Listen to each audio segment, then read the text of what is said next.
to know. I would say this is actually one of the most important pieces of information from a technical perspective about the Microsoft Cloud for Healthcare, from a technology perspective, especially if you're an architect. And what you need to know is that about roughly 2 to 3 years ago, Microsoft came out with this idea, and what they were going to do is they wanted to create these industry accelerators for the Dynamics 365 product. The Dynamics 365 product is their competing ERP suite. It competes with Oracle, NetSuite, what's the other? Oh gosh, SAS, SAP, etc. Right? So the idea is that we've got this ERP platform that's built on top of entities. It's enterprise capable. It integrates and built on top of Azure and integrates with the enterprise. So what they've decided to do is to build some industry accelerators on that to jumpstart ISVs in the various spaces. That's how the Cloud for Healthcare was born. That was literally its birth point. So what happened was they came out with 5, and originally, I forget the first 5, but healthcare was one of them. And essentially what they did is they built a bunch of stuff on top of Dynamics. They customized Dynamics is what they did. Anybody could have done it. As a matter of fact, one of the things I want to show you here in my demo here, let me see. There's actually a GitHub repo. So if you go up to GitHub, they actually, when they created these industry accelerators, they created them as open source. So Microsoft created one for healthcare, and then what they did is they actually published it up to GitHub. Now, what happened was they did that in 2019. What happened was then COVID hit. There became great opportunities in healthcare. By the way, this is Paul Swider's opinion, not Microsoft's opinion, this next part. What happened was then there were great opportunities in healthcare. Microsoft did something very disappointing to me. They took it down from GitHub. So they're not taking it down. Let me rephrase that. They're deprecating it. So what that means, obviously, is there's not going to be any support for it after 2021. That's the open source part. The reason for that now is because they're selling licenses. So now you can buy this stuff. And so they're not going to be updating it on open source. I'm a little miffed about that. I feel like that, flies against the whole spirit of open source, right? But it is what it is. Healthcare, especially, software is all about money. Healthcare is double all about money. Paul, yeah. We're not seeing your screen if you are sharing. We were, but not now. It's not sharing my screen? No, at least not for me. Okay, there you go. There is again. Okay. Okay, I apologize that you didn't miss that much. Thank you for that, Diana. You didn't miss that much. You only missed my introduction slide, and then this slide that just showed the 4 clouds. And then this is the slide I'm talking about right now, the industry accelerators. And I'm talking about this healthcare piece right here. And then I jumped out to GitHub to show you what this looks like in GitHub. So you only missed 2 slides so far, and now everybody's up to speed. Thank you, Diana, very much for that. So what happened was they published this up to GitHub, but then notice they're stopping support for it, right, on November 13th, 2020. So they've already stopped support for it. You can download it. Notice though, they're not even going to let you download it after June 30th. So if you're interested in the Cloud for Healthcare, I would go grab a copy of this repo right now because Microsoft's going to take it away.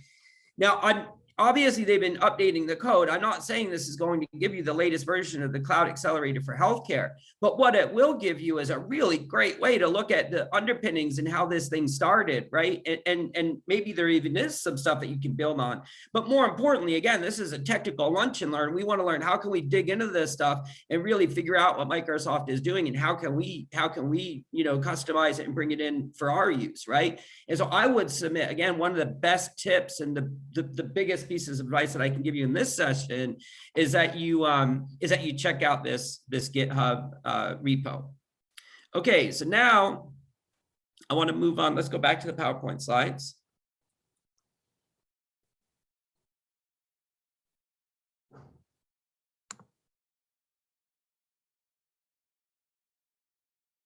Oh, sorry, just one second. I seem to have lost my mouse here. Something's not right.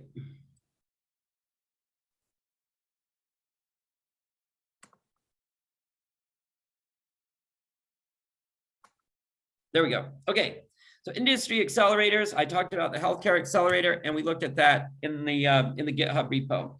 So now let's talk a little bit more about just the high level overview. What is the cloud for healthcare? I think at this point, it's evolved past that the repo that I just showed you in the Dynamics Industry Accelerator, because now what's happening is you can pay for the SKU. You actually buy the cloud for healthcare, and that's going to give you the Dynamics pieces, right? That they've customized for healthcare. But in addition to that, it's also going to, there's a requirement that you're going to need some Azure services configured and deployed, and one of those is the FHIR services, which we'll speak about in just a moment here. But the idea is that this is the pillars that we can cover with the cloud for healthcare. And so, hold on just 1 second here.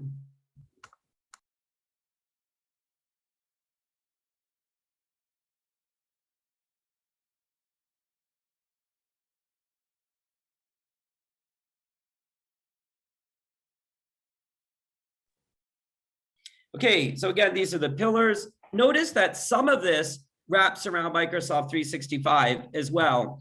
And so specifically what I mean by that, here's a great diagram that sort of, I sort of view that first slide as, I actually got the previous slide from Microsoft as a little bit of a marketing slide.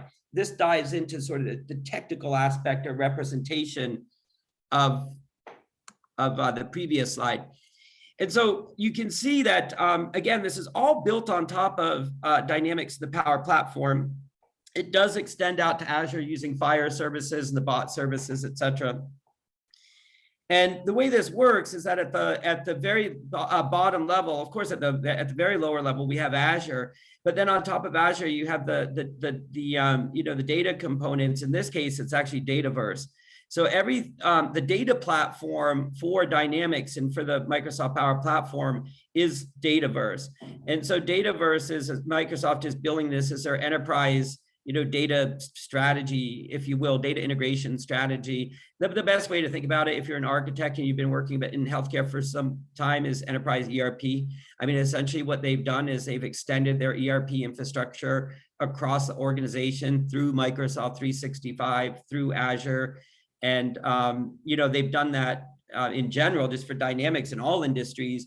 But then, of course, they've built out on top of that. You can see up here, I put the healthcare apps, and then they have ISVs like ourselves at Real Activity. We create custom healthcare portals and custom apps on top of Azure. So that's sort of the space that we fit in. And then, of course, in-house, you can have folks extending using Power Apps. And then FHIR services is this a new standard. I'm sure the folks on the call are hopefully familiar, at least with in concept, but essentially you can think of it as a replacement for HL7. It allows cloud integration with our personal health information in a secure way.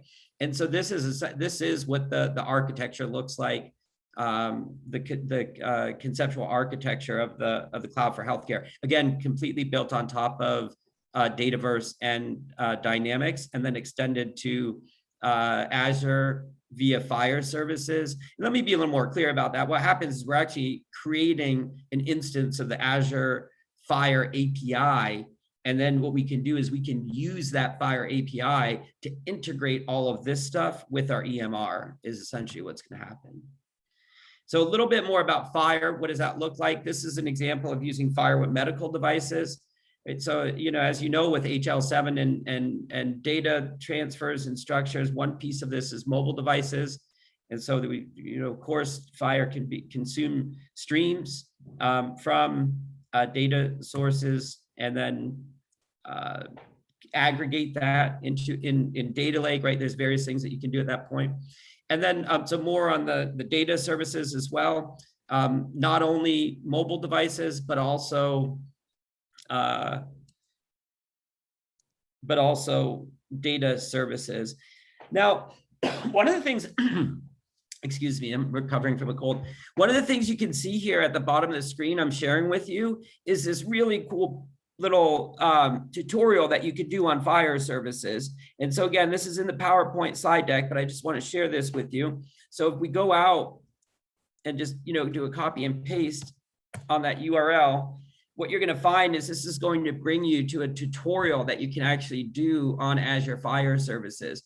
So what happens is in order to install and actually kick the tires on the cloud for healthcare, what you're going to do is you're going to grab yourself a license of the cloud for healthcare. But in order to deploy it, you're going to have to first deploy the FHIR services and the bot service.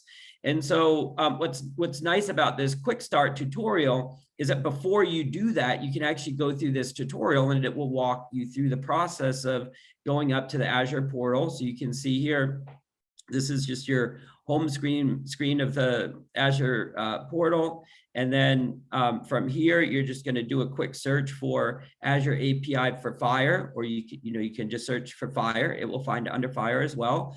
And then you'll go ahead and create the account that's required for the API service. It's pretty straightforward. You're going to go ahead and enter in your account information, and then there's some additional settings that you can set up in terms of the tenant for authentication, audience for the APIs, and then finally, once that's done, you could go ahead and register the applications, and then go ahead and configure any additional settings that you may need to.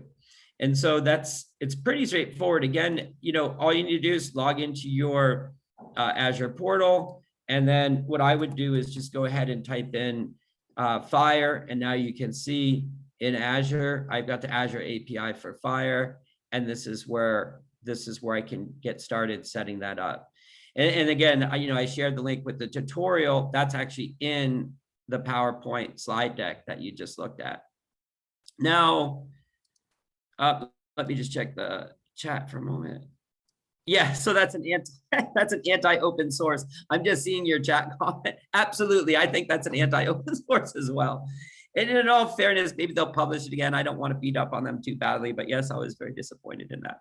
So a little going on more about the cloud for healthcare and the setup. So that's what I would recommend is you actually do the tutorial on the FHIR services first before you go ahead and configure it. Even if it's just your dev environment, I find you're going to save yourself some time if you do that. And then once you're feeling comfortable with FHIR on Azure, then what you're going to do is go ahead and take the next steps. So what's really interesting is this is pretty well documented up here. So you can see if you actually go up under industry solutions, the Microsoft Cloud for Healthcare, this is the technical docs.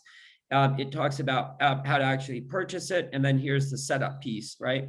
And so the setup piece is pretty straightforward, although see, this is where it's telling us ahead of time, look, one of the first things you're going to have to do is you're going to have to set up the FHIR API.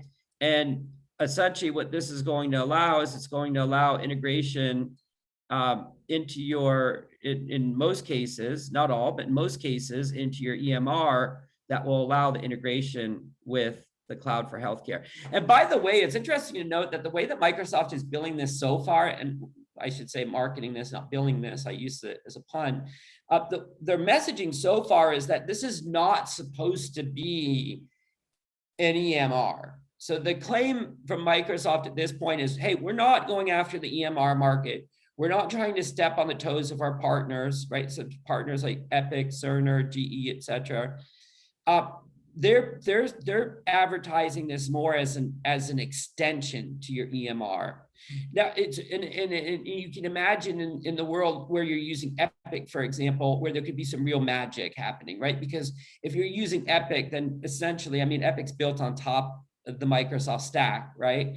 So if you're using something like Epic and then you bring in the cloud for healthcare, essentially what you get is you get the capability of wrapping that dynamic infrastructure, around things like case management, for example, and virtual visits, right? And wrapping that around your existing EMR could be really powerful for some of the folks using smaller EMRs as well. And who knows with Microsoft, maybe eventually they will end up in that space, at least for the smaller, clinics and organizations. But at this time, they're billing it as an extension to your EMR. It's not something that's going to replace your EMR.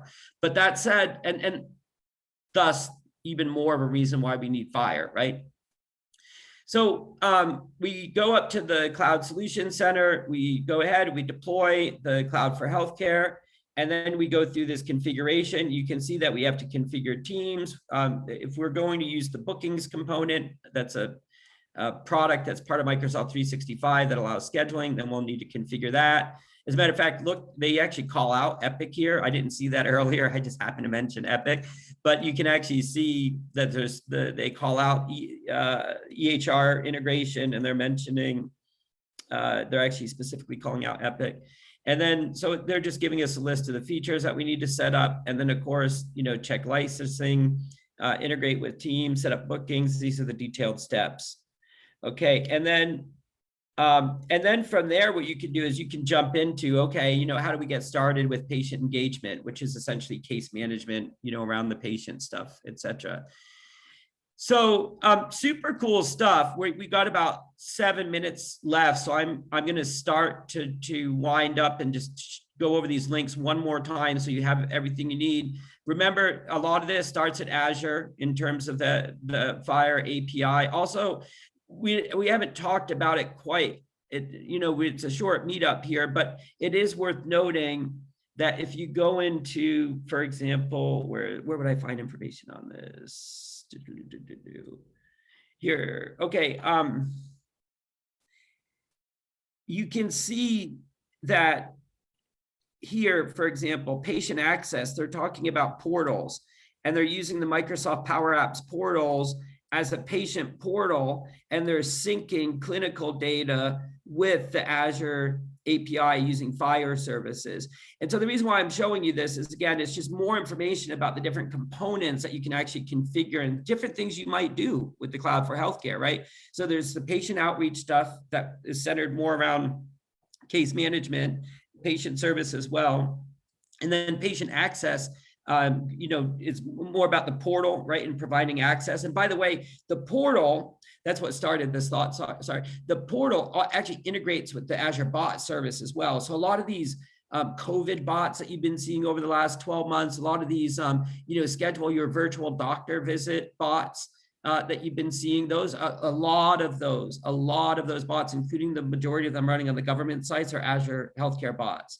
And so that's an integration point as well that we'll see in the server. Okay, I said in the server, we'll see in the cloud once we have this stuff configured as an option. Okay, so then of course there's operational insight stuff.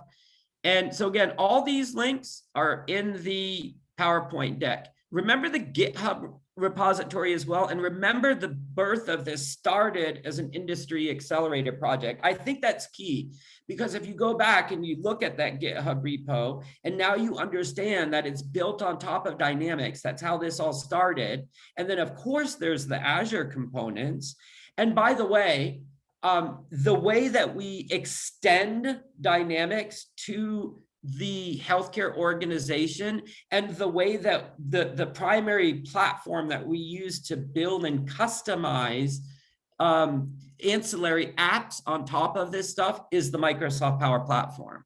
The Power Platform is essentially an extension of Dynamics, is the best way to think about it. And as a matter of fact, they've extended it across their entire cloud suite, meaning Power Platform extends out to Azure now and all of the data services. There are components of Power Platform and Dataverse that reach out into Teams and the Microsoft 365 and SharePoint space.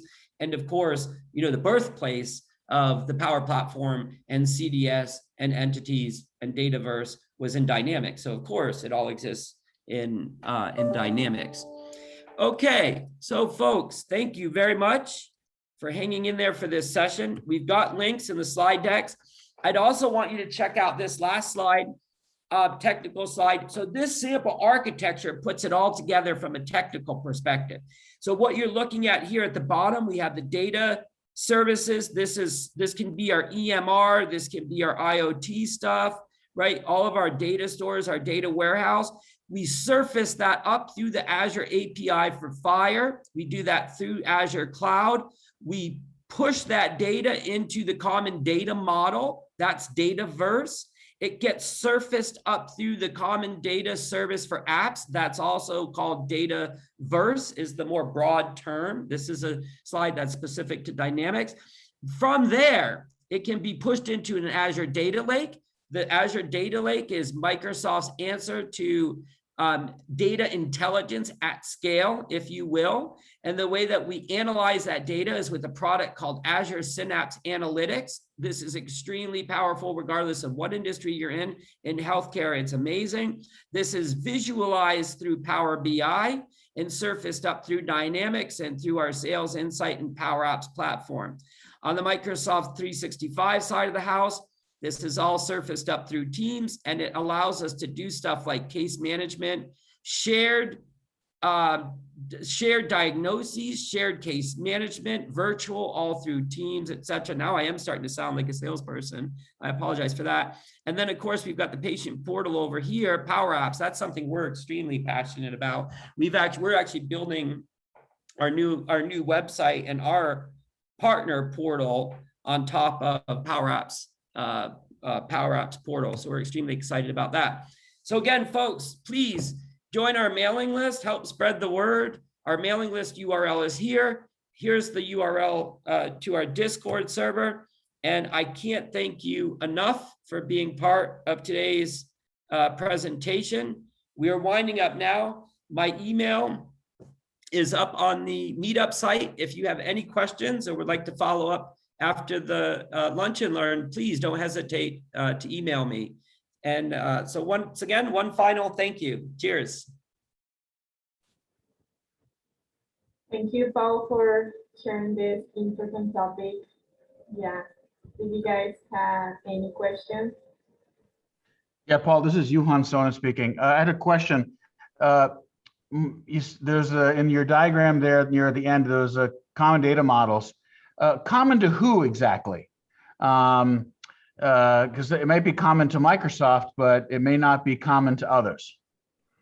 Yeah, and this is going to sound like a funny answer because of what I just said about open source, but actually the common data model is published as open source. So one of the things that we're told is that if we actually customize a common data model, for example, if I start adding entities that I think are important to healthcare, so, we have a product, for example, that helps track effort with providers and nurses.